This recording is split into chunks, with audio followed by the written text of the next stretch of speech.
¿Por qué la armadura de Dios no está funcionando en la vida de la mayoría de las personas? Efesios 6:11. Ponte toda la armadura de Dios para que puedas resistir las artimañas del diablo.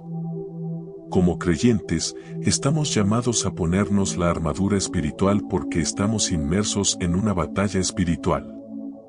El apóstol Pablo, en su carta a los Efesios, nos anima a ser fuertes en el Señor y a mantenernos firmes contra los planes del diablo. Él nos recuerda que nuestra lucha no es contra la carne y la sangre, sino contra las fuerzas espirituales del mal en los lugares celestiales.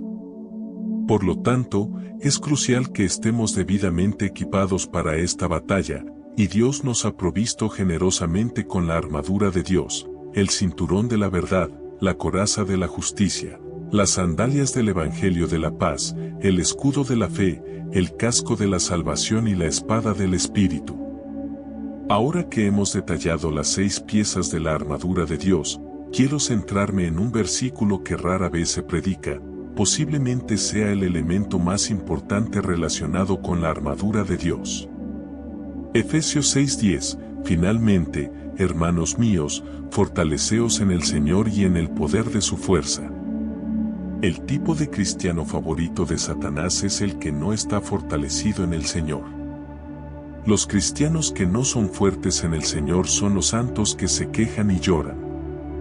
Los favoritos de Satanás son aquellos que no son fuertes en el Señor, aquellos que se convierten en santos lloriqueando ante la adversidad. Cada vez que se enfrentan a un desafío o adversidad, exclaman, Dios ya no me ama o Dios ya no se preocupa por mí.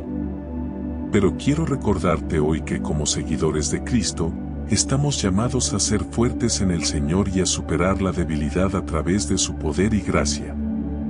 Efesios 6:10 nos instruye a ser fuertes en el Señor, a fortalecernos en el Señor. En un momento de tu vida, tendrás que fortalecerte en el Señor. La Biblia no dice que seas fuerte en ti mismo, fuerte en tu propio poder físico y tu propia inteligencia. No, la Biblia dice, finalmente, hermanos míos, fortaleceos en el Señor y en el poder de su fuerza. El pasaje de la guerra espiritual enfatiza la importancia de 2 aspectos vitales. En primer lugar, destaca la necesidad de encontrar fuerza en el Señor y en su poderoso poder. En segundo lugar, enfatiza la importancia de ponerse toda la armadura de Dios. Ambos elementos son cruciales, pero a menudo se pasa por alto el enfoque en el primer aspecto en las enseñanzas sobre la guerra cristiana. Tenemos muchos cristianos que se han puesto la armadura de Dios, sin embargo, no son fuertes en el Señor. Esta situación es comparable a equipar a una persona débil, frágil y no entrenada con la mejor armadura. A pesar de la naturaleza impresionante de la armadura, esta persona débil, frágil y no entrenada que apenas puede mantenerse en pie seguirá siendo un soldado ineficaz, fácilmente derrotado. Por lo tanto, la preparación para el combate cristiano siempre debe comenzar con el principio fundamental de ser fuertes en el Señor y confiar en su poderoso poder. Debemos entender que no podemos luchar contra Satanás con nuestra propia fuerza.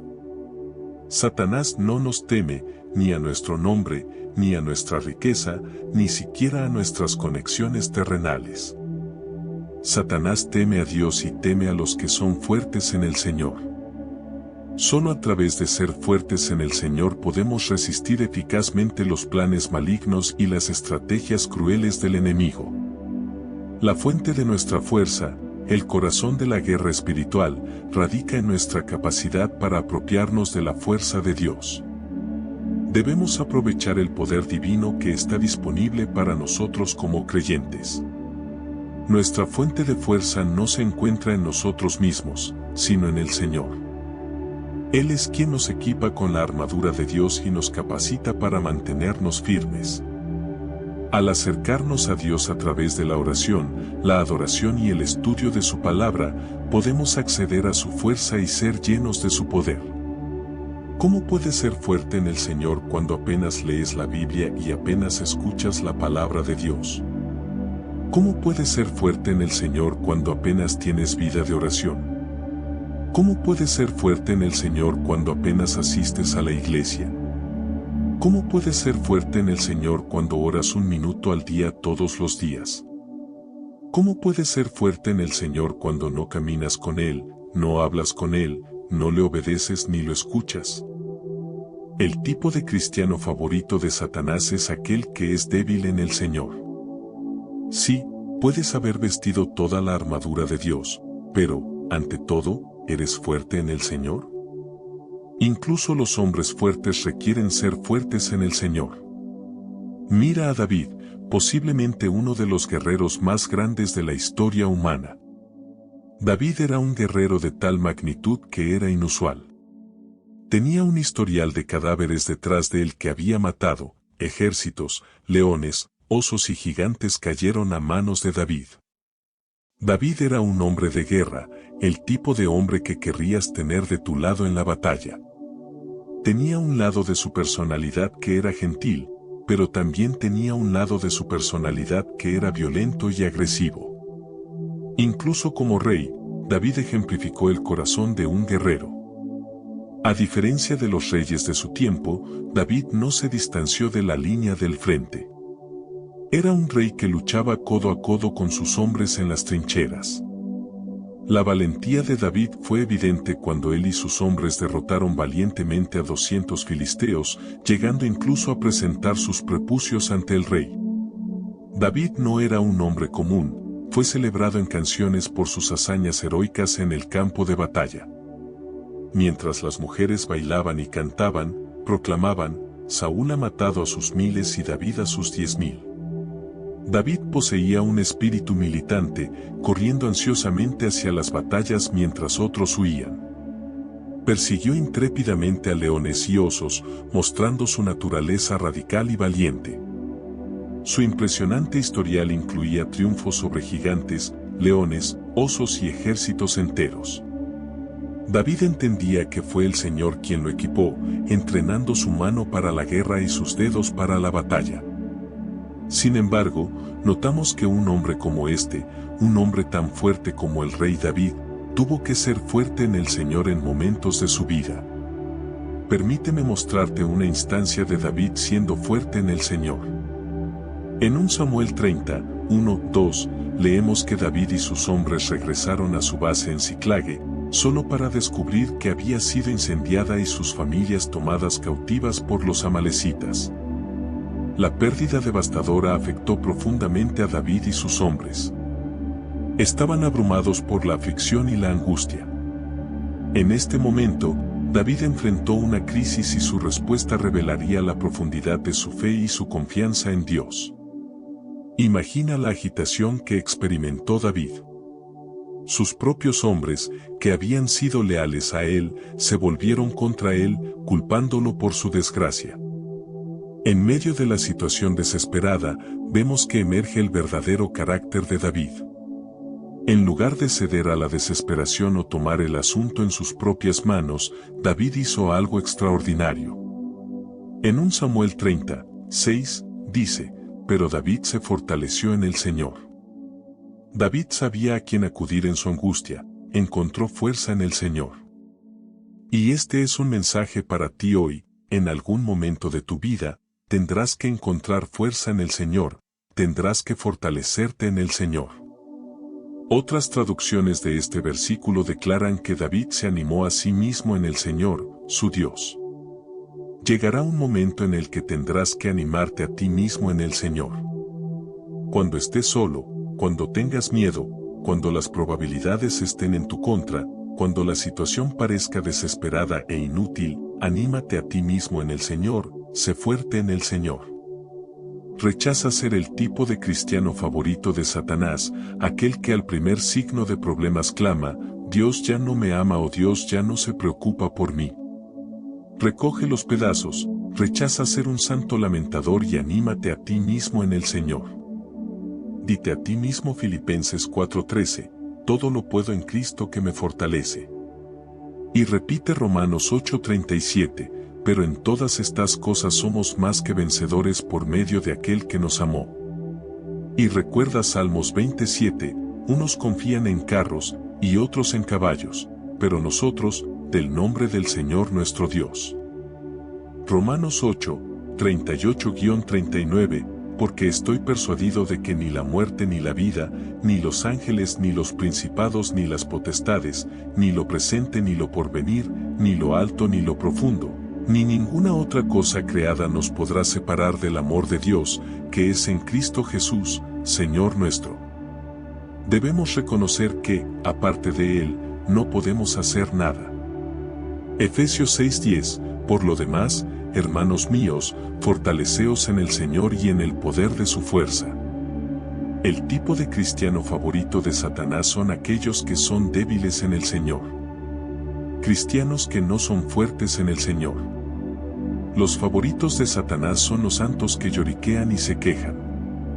Los favoritos de Satanás son aquellos que no son fuertes en el Señor, aquellos que se convierten en santos llorones ante la adversidad. Anímate cuando no tienes a nadie en quien contar. Anímate, levántate del suelo y anímate en el Señor, tu Dios. Voy a salir de esta situación. No seré derrotado. No me rendiré cuando otros se rindan. No me entregaré cuando otros se entreguen.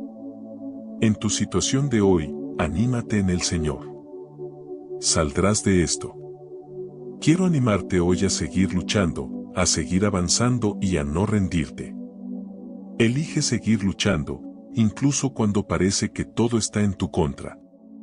Elige seguir avanzando, incluso cuando sientes que no estás progresando. Elige seguir adelante cuando parece que no puedes más. David era el tipo de hombre que se hacía más fuerte en la batalla. Cuando no tienes a nadie en quien confiar, cuando estás luchando, cuando estás solo y en un pozo de desesperación y sin esperanza, aprende del rey guerrero David, quien se animó en el Señor, su Dios. Las personas espirituales están protegidas bajo la sombra de Dios. Salmos 91, 1, el que habita al abrigo del Altísimo morará bajo la sombra del Omnipotente. Bajo la sombra del Todopoderoso, hay algunas cosas que no pueden sucederle a un hijo de Dios, y voy a enumerar algunas de esas imposibilidades. No puedes maldecir lo que Dios ha bendecido.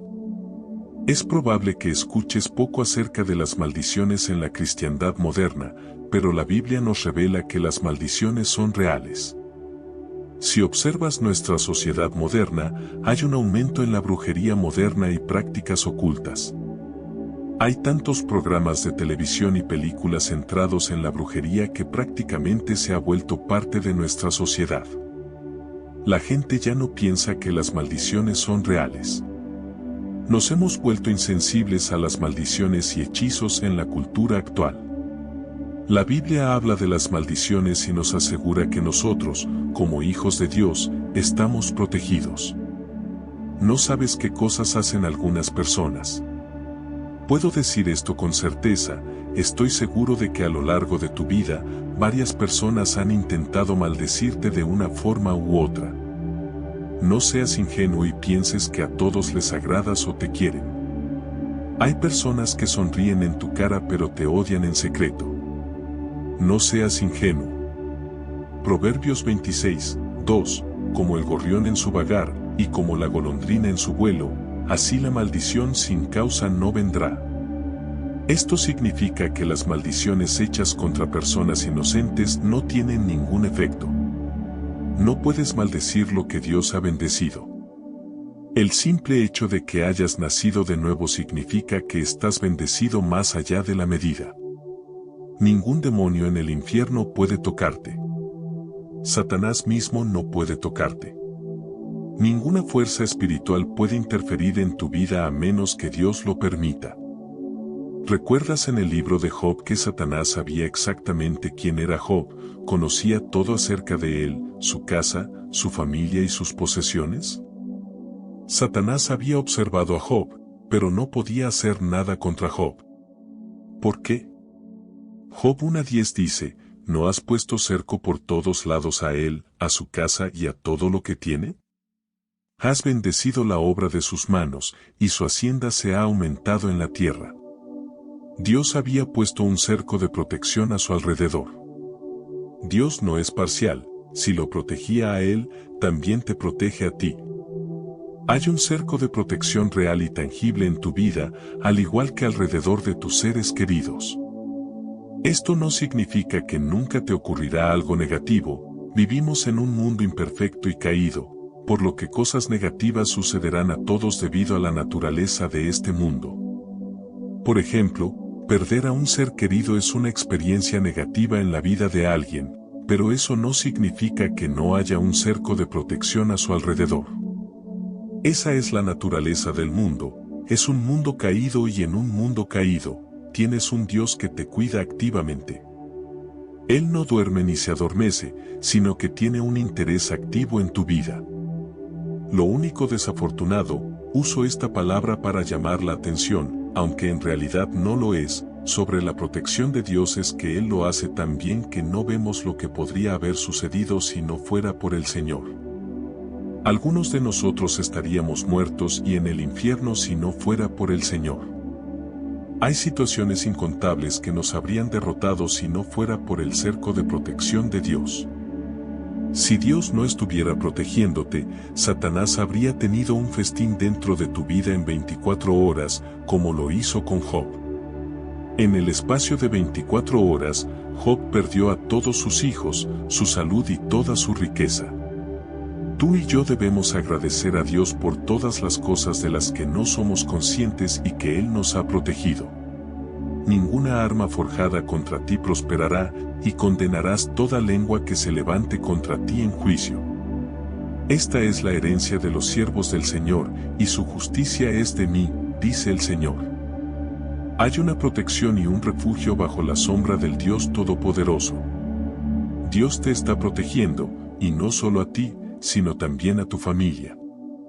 Observa que los hijos de Job estaban bajo esta protección debido a las acciones de su padre. No servimos a un Dios que no se preocupa por lo que nos preocupa. Dios se preocupa por tus hijos, los ama. Cuando están en este mundo, Él los protege, los vigila. Este es un principio bíblico, las personas a tu alrededor son bendecidas y protegidas por tu causa. No solo vemos esto en la vida de Job, sino también en la vida de Labán. Mira lo que Labán dijo a Jacob en Génesis 30 horas y 27 minutos, por favor, quédate si he hallado gracia en tus ojos, porque he aprendido por experiencia que el Señor me ha bendecido por tu causa. En otras palabras, dijo, he aprendido que Dios me ha bendecido por tu causa.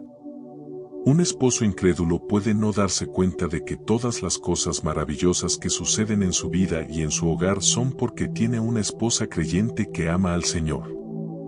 Dios se preocupa por tus seres queridos. No puedes maldecir lo que Dios ha bendecido, y si eres un hijo de Dios, estás bendecido más allá de medida. No puedes separarme a mí ni a ti del amor de Dios. Romanos 8, 38-39 dice, porque estoy persuadido de que ni la muerte ni la vida, ni los ángeles ni los principados ni las potestades, ni lo presente ni lo porvenir, ni lo alto ni lo profundo, ni ninguna otra cosa creada nos podrá separar del amor de Dios que es en Cristo Jesús, Señor nuestro. Pablo no quiere que sus lectores sientan ni una pizca de inseguridad acerca del amor de Dios por ellos en Cristo. Deja de sentirte inseguro en tu relación con Dios. ¿Realmente me ama Dios? ¿Realmente lo hace? Pablo nos destaca que no debemos sentirnos inseguros en absoluto acerca de nuestra relación con el Señor. Este es el punto al que todos debemos llegar, saber que Dios nos ama. Estoy convencido de que Dios me ama. Este es el punto al que debes llegar, estar convencido de que Dios te ama. Si todos los ángeles, innumerables como son, se unieran y señalaran con el dedo a Dios y le dieran un ultimátum para dejar de amarte, Dios te elegiría a ti. Dios está de tu lado, Dios quiere lo mejor para ti. Dios no está enojado contigo. Dios no está en tu contra. Dios está a tu favor. Deja de pensar que Dios está en tu contra. Si Dios realmente estuviera en contra de ti, lo sabrías. Porque estoy persuadido de que ni la muerte ni la vida, La muerte no me separará de su amor, ni los ángeles ni los principados, ni las potestades, ni las cosas presentes ni las cosas por venir. Absolutamente nada, ya sea natural en esta tierra o sobrenatural desde el cielo o el infierno, podría causar que Dios deje de amarnos. Ni lo alto ni lo profundo, ni ninguna otra criatura podrán separarnos del amor de Dios que está en Cristo Jesús, nuestro Señor. No puede. Número 3, porque estoy habitando en el lugar secreto, no puedes arrebatarme mi salvación. Juan 10, 27-28 dice, mis ovejas oyen mi voz y yo las conozco, y me siguen, y yo les doy vida eterna, y no perecerán jamás, ni nadie las arrebatará de mi mano. Gracias a Dios, mi salvación no está en manos de nadie más que en sus manos. Mi vida está en sus manos, mi salvación está en sus manos, mis esperanzas están en sus manos, mis sueños están en sus manos. Nadie, ni una sola persona, puede arrebatarme de sus manos. La sombra de Dios es un lugar de protección perfecta. La vida tiene sus tormentas, sus luchas y sus experiencias dolorosas, pero podemos encontrar una paz perfecta bajo la sombra de Dios. Ningún mal puede abrumarte cuando habitas bajo la sombra del Señor. Aunque lleguen los desafíos, siempre saldrás victorioso de ellos. La promesa de Dios en Isaías 43, 2 es para aquellos que habitan bajo su sombra. La promesa dice, cuando pases por las aguas, yo estaré contigo, y si por los ríos, no te anegarán. Cuando pases por el fuego, no te quemarás ni la llama arderá en ti.